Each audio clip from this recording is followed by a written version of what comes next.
all in lowercase. It is now my very great pleasure to introduce the wonderful Rosemary Sinclair, CEO of AUDA, who will be providing the opening address today. Thank you very much, Rosemary. Thank you, Keith, and a very, very warm welcome to everyone. I'm really delighted to be here. And I'm going to take the opportunity of today's opening remarks to share some thoughts with you at NetThing, which we regard as Australia's very own Internet Governance Forum. And how the Internet is governed in Australia and globally is of great interest to all of us because the Internet is embedded in our daily lives now. So this forum, NetThing, is a very important one. I'd like to take just a moment or two to update those who might not be familiar with AUDA, who we are and what we do. Our purpose is to administer a trusted.au for the benefit of all Australians and to champion an open, free, secure and global internet. Our vision is to unlock positive social and economic value for Australians through that sort of internet, an open, free, secure and global internet. In summary, we do what we do every day to benefit Australians and internet users. We've got three key focus areas at the heart of our strategy: trust, innovation, and multi-stakeholder engagement. And it's the multi-stakeholder engagement part that I want to focus on today and speak to you about its importance in the current geopolitical environment and what we can all do together to make sure that our interests are represented strongly. The Internet's governance model is often spoken of as being a multi-stakeholder process. And what that means is that at every level of policy making, the key stakeholders are all in the room and all have a real say in how policy is made. In essence, it means that governments do not have a louder voice or more say than other members of the community, technical specialists, or industry or academia. The various needs and challenges and ideas of all the groups are woven together to build and evolve the internet. That's the governance approach that has led to the internet being such a positive force for so many people all around the world.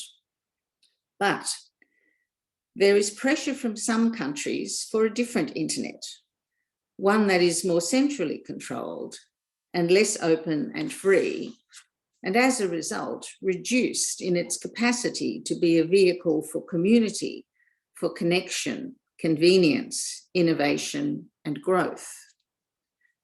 Those countries want to change the internet's governance model to one that is more dominated by governments and less influenced by the other multi-stakeholder participants. This is contrary to the goals of many, and certainly to the supporters of the multi-stakeholder model. A great example being, of course, the NetThing community and everybody who is tuned in today. The governance structure of the internet and the outcomes that it delivers are connected. Without multi-stakeholder governance, the internet will change for the worse. It would be less free, less open, and less able to evolve, less able to deliver the social and economic value that we all hold dear. That's why AUDA is such a strong supporter of multi-stakeholder-based governance. Today, I'd like to talk a little more about the global picture, and then I'll focus on AUDA's contribution, and finally about why NetThing is so important. Ever since the power of the internet moved from the academic sphere to society at large, there have been questions about the internet's power to disrupt, seen by some as a threat, seen by others as tremendous opportunity. The open, free, and global internet presents challenges to those who want to control what people are doing, hearing, and knowing. The pushback against the open model of the internet, whether technically or policy-wise, has been growing for 2 decades, and it isn't going away anytime soon. It's only a couple of weeks since the latest plenipotentiary meeting of the International Telecommunications Union, or ITU. The ITU is a venerable but intergovernmental institution where much airtime has been devoted to the question of giving governments more of a say in internet governance.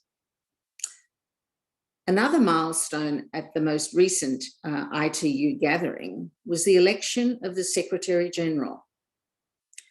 Doreen Bogdan-Martin from the US was elected as the first female Secretary General in the ITU's history.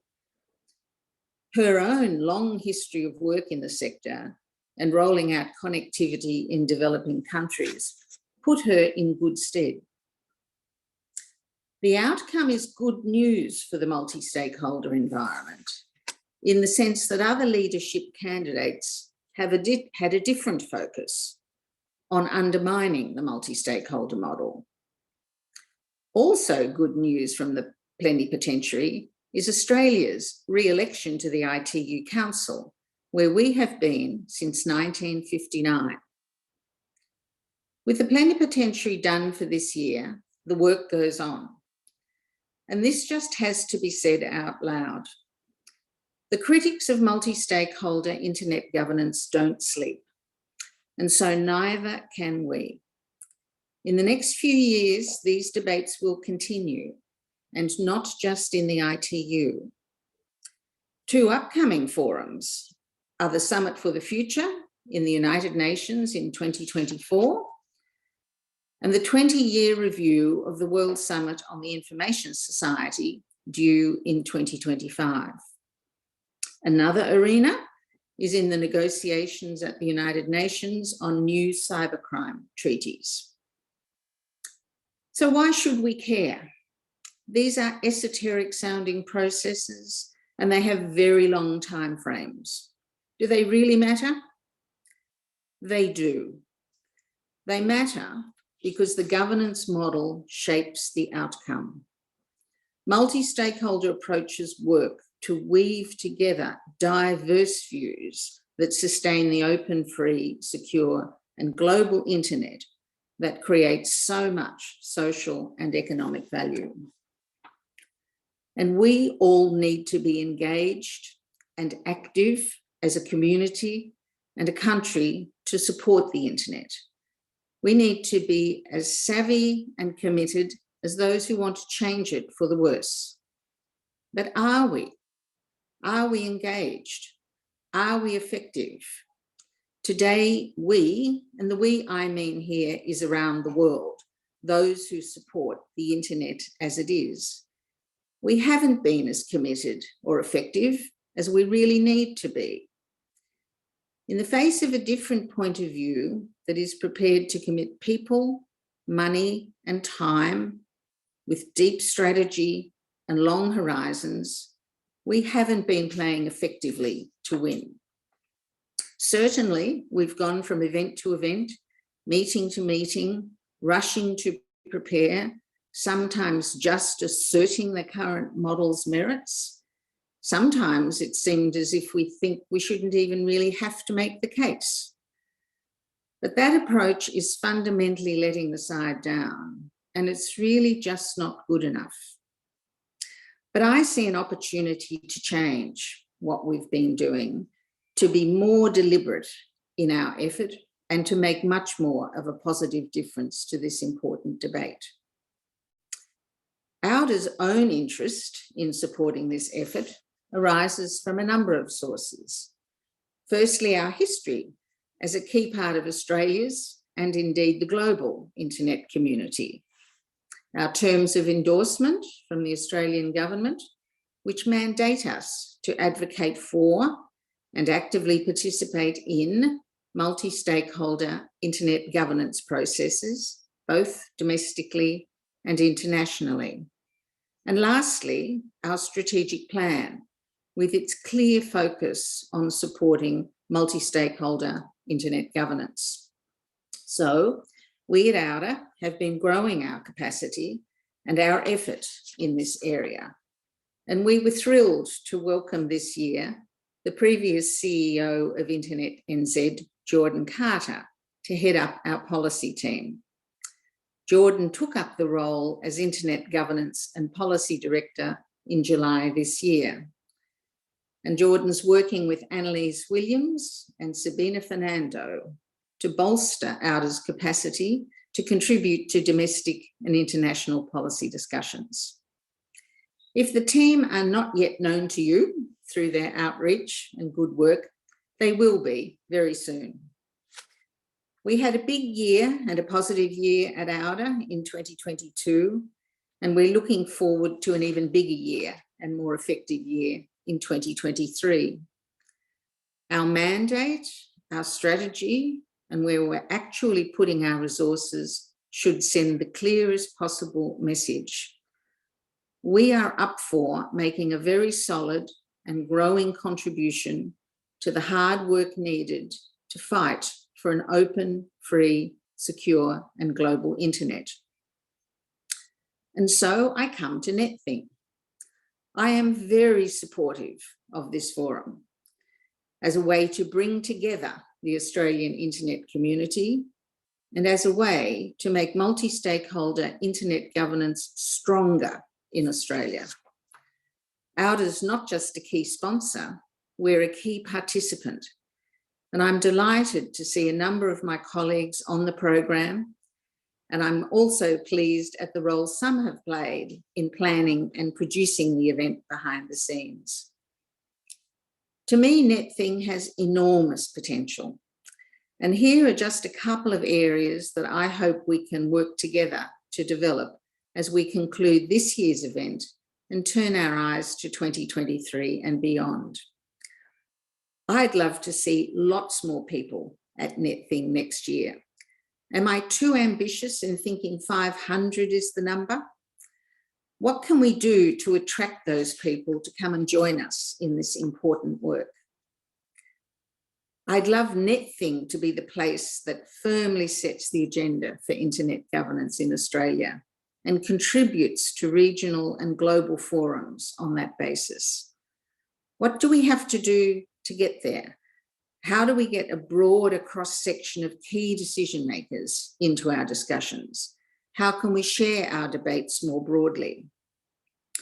I know you'll have other ideas to add to the mix, and all I'm doing is starting an important conversation about how we move forward.